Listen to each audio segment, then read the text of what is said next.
Oh, hello, I didn't notice you there. Welcome to Story Time with the UC Riverside Libraries, presented to you by the Finals Week Stress Relief Team.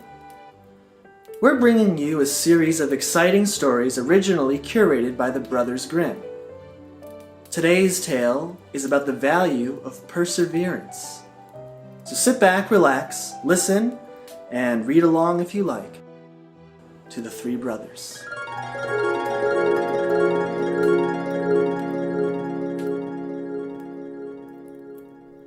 Tales from Grimm. Freely translated and illustrated by Wanda Gag. The Three Brothers. A man had 3 sons, and he was fond of them all. He had no money, but the house in which he lived was a good one.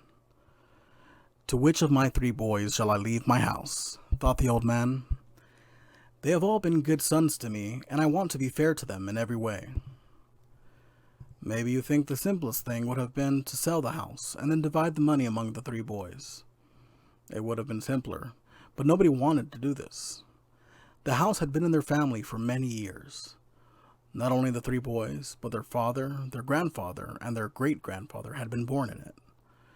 It was their home. They knew and loved every room, every window, every nook and cranny of it, and they could not bear to sell it to a stranger.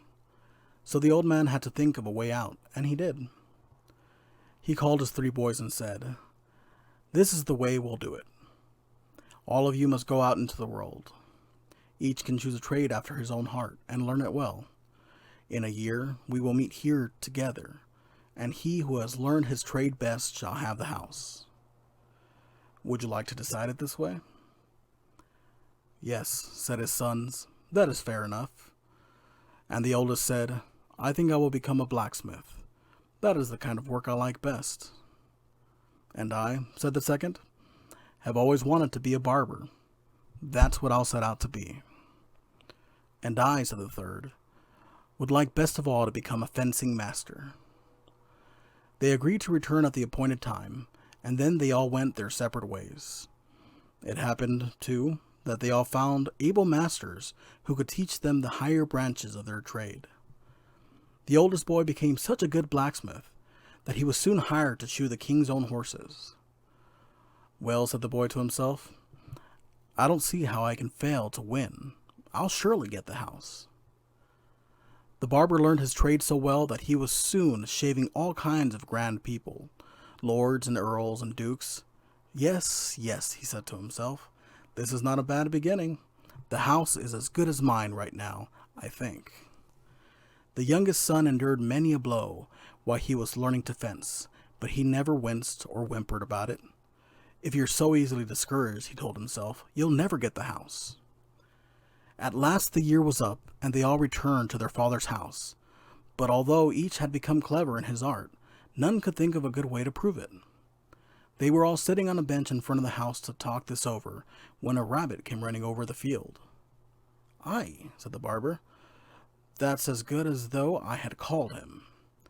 He took his mug and soap and quickly whipped up some suds while the rabbit was running toward them. Then, just as the rabbit ran past them at top speed, he lathered the little animal's chin and shaved it, leaving enough fur for a stylish pointed beard. All this time, the rabbit had been running as fast as he could, and yet he wasn't cut or hurt in any way. "That pleases me," said the father. "Unless the others do much better, the house will surely go to you." Just then there was a buzzing in the air. The blacksmith looked up and said, "Ah, a gnat! That's just the thing for me." And so, while the gnat was on the wing, the smith quickly fitted it with little golden horseshoes, 1 for each foot, and each shoe fastened with 27 tiny nails.